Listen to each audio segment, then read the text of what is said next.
I'm talking about Easy Money Sniper. I'm talking about the Slim Reaper. I'm talking about Kevin Durant. And in the trade, about a week or so ago, Houston received Kevin Durant and they shipped over Jalen Green, Dylan Brooks, the 10th pick as well too. So now he's going to be joining pieces that are already there in Fred Van Fleet, and Thompson, Jamar Smith Jr., Sengun, with those vital pieces as well too. So with KD, man, I don't really need to go over his accolades like that. One of the best scorers of all time. He's literally, if you had to describe him, he's a luxury to have, but he's a plug and play type of player as well too. So if he's already in a good environment, you plug him in there, the upside is going to look great as well too. Obviously, a couple years ago, he had that Achilles tendon injury, and since then, I mean, since he's came back, it looks like 35 games, 55 games, 47, 39. And then he had 8 games. And then, well, he got traded. So total, he played almost eight, I think 80 games one year. No, 8 games. No, 46 games, 75 games, and 62. So it looks like he hasn't been the most healthy, but hopefully with all these pieces around him, he's going to do well. But solely just focusing on KD, Carl. What are your thoughts for him being on now? We have OKC, we have Golden State, we have Brooklyn, we have Phoenix. His fifth team now. And what are your expectations for him moving forward? That is crazy to think that he's been on that many teams. With his talent, Uh, yeah. yeah, those are the things of like why people be disrespecting him. But I mean, I think this is a great look. I think this is a really great look. Like you only lost Dylan Brooks and Jalen Green.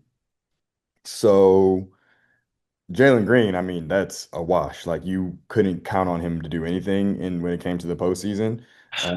And Dylan Brooks, you're gonna miss a little bit, but they signed DFS and like they have the forwards and the wings with Tari Eason and Whitmore and stuff like that, so they'll be fine.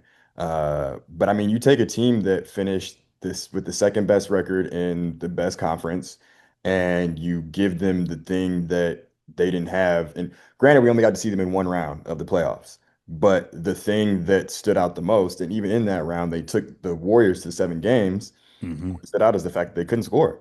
Their Yeah. defense was insane. Their defense was ridiculous. Like if they weren't playing a generational player, which is Steph, then I think they probably easily would have won that series. But Hmm. yeah, you add in somebody who you know there's only been one playoffs, I want to say, where KD wasn't that great of a scorer, and that was that when they played the Celtics Memphis. and got Oh, swept. Celtics. Oh, yeah, But yeah, yeah, yeah. outside of that, like I pretty much feel like as long as he's healthy, I can count on him to give me 25 to 30 in the playoffs.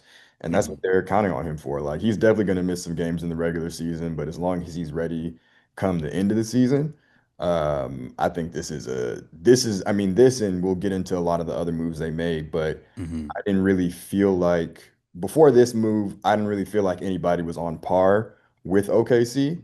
Now I absolutely feel like they're on par with OKC. So, Definitely on par with OKC. One of the rare to have a 50, 40, 90 multiple times as well, too. So it's going to be interesting. And he finally has, it looks like he has some stability. And he has a great coach. He has a rapport with Ime Udoka actually in Brooklyn as well, too, and was an advocate to hire him once he, had that little situation in Boston as well, too. So I'm excited to see how things pan out for him. And it seems like he shouldn't necessarily have too much of a workload because of the depth that they had. And we'll get into that in a little bit as well, too. So I can see him probably sitting out back to backs, depending on how he feels. I feel like they're gonna try to have him sit out back to backs. But other than that, I can see him hopefully being relatively pretty healthy and have nothing nagging and play about 60, 65 games. And that kind of makes me think, they're a 2 seed. Let's say they happen to increase their wins from what they had like 50 wins to let's say like almost 60.